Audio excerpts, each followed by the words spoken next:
Hi there, welcome to the latest episode of my 10-minute moan. And the topic of this 10-minute moan is to counteract the total nonsense constantly spoken by SNP, MSPs and now MPs about what's going on at Grangemouth, where they try to pass the buck and absolve themselves from all responsibility of anything bad that should happen in this plant.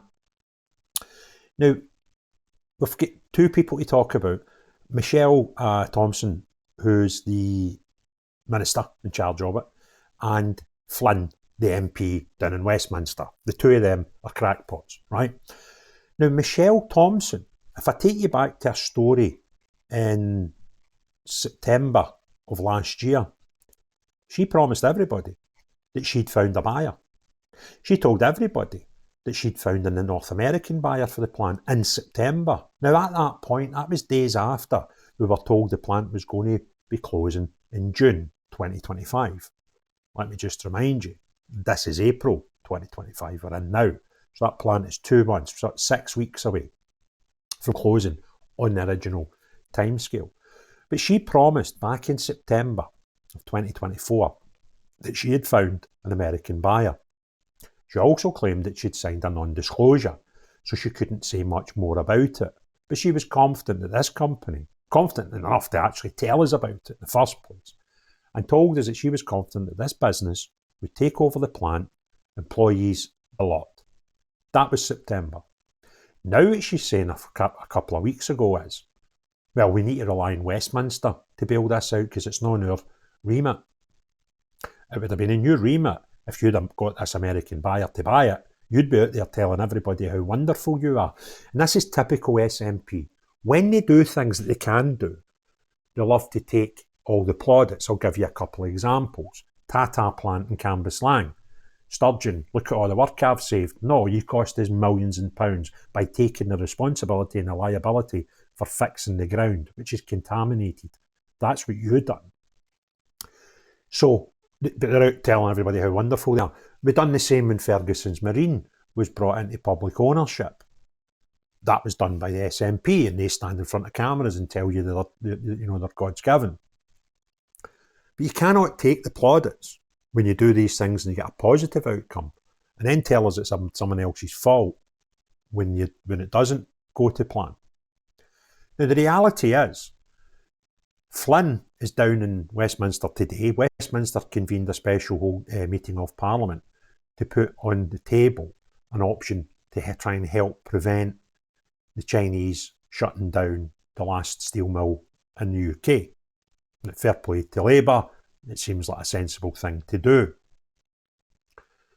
And at that meeting, Scott Flynn, what's his name? Scott Flynn was a boy I worked with selling cars years ago. How you doing, Scotty, if you're watching? Flynn, what's his name? Bald guy. I've got more hair than him. He's down in Westminster today going, order. What are you doing about Grangemouth? Okay. Flynn, this is terrible. I can't get wee Scotty out of my head. This Flynn, the other Flynn, the bald one that doesn't work in the motor trade, he's down there blaming everybody else. Now, what he could probably do a bit easier is influence what the Scottish Parliament do, because his party, the SNP, are in government in the Scottish Parliament of Holyrood. Now, let me just remind you a few things. They have already renationalised water, trains, and Ferguson Marine. So they could do it with those three things, but they can't do it with Grangemouth. The other thing I've had people come back at me when I've mentioned that they could do that, is the claim that, well, where are we going to get the money from? Well, the same magic pond that you get the money when you want to give everybody free bus passes, free prescriptions, and give everybody 50,000 new kids in Scotland a cardboard box for them to sleep in. Right? You manage to find the money for these things. So if you can't find the money for Grangemouth, it kind of gives us an indication on where your priorities are. And they certainly ain't industry.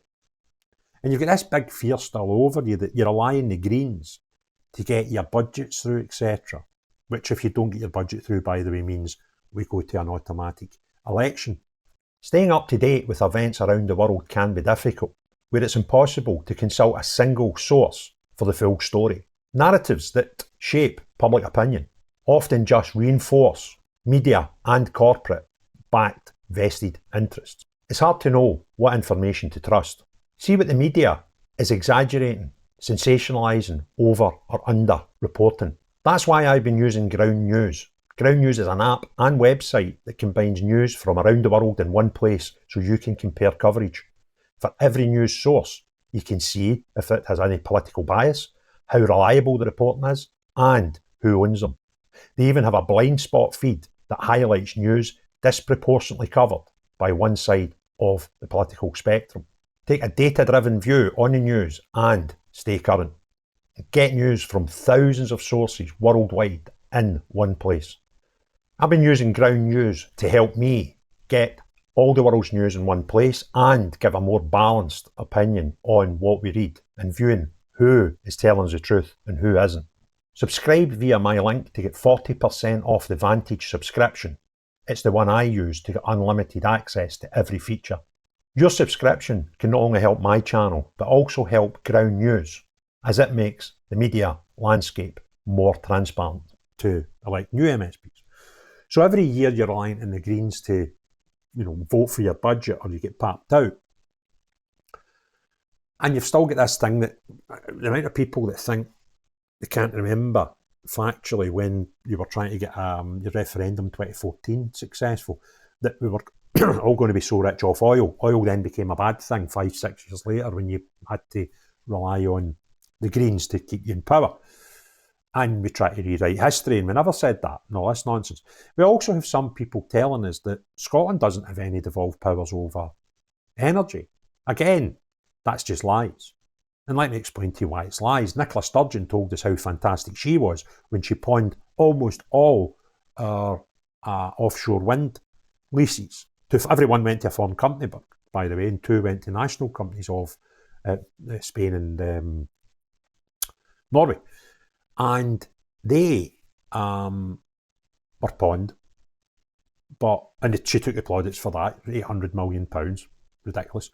And that was energy. So now we go, we can't do that. Well, I mean, where are we meant to get the money? But you find it for other projects. We don't have devolved powers of energy when you do, when it suits you.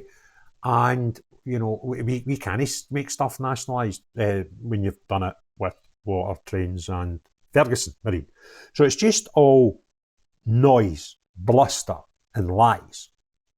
So what I would say is, to Michelle Thomson is, where's this barrier you promised us in September last year? And to Flynn, stop annoying Westminster when all you need to do is convince your pals in the SNP up here in Holyrood that they should bail out that business. Now, if the UK government do it, that's fine. That would be fantastic. But if they're not going to do it, the Scottish government have got the power to do it, and anybody telling you otherwise is telling you lies. So do us a favour, get the big boy pants on, go and find the hundreds of millions of pounds that you can always find for things like free buses, right? The billions that you've cost us with free prescriptions. And God knows how much we've blown with Ferguson Marine. But go and find that money again and sort out this debacle of Scotland's last oil refinery. Put some money into it, or find some investors like Michelle Thomson told us she already had found, that will be able to open the hydrocracker and produce some really good quality aviation fuel. A fuel that is less emissions and better fuel economy than normal aviation fuel. And an industry that's crying out for more fuel efficient and greener fuel. We can make it in Grangemouth, and nobody wants to sort the job out. You, by pointing the finger elsewhere and blaming Westminster, Michelle Thomson, saying it's their fault, and you, Flynn, trying to say, well, how can you nationalise Grangemouth? When your party can sort this out, if you really want to. But that might be awkward for you, because the Greens want it shut, let's be honest. So if you want other people to see this video, please do 1, 2 or 3 of the following. Hit the thumbs up button, put some comments below and hit share. That would be fantastic. If you don't already do so, please consider subscribing to the channel and hitting the notifications bell. But, most important of all, unless you're this mob in the SNP who constantly want to blame other people when you have the ability to solve the problems yourself, no you. But everyone else, have a great day. Cheerio bye now.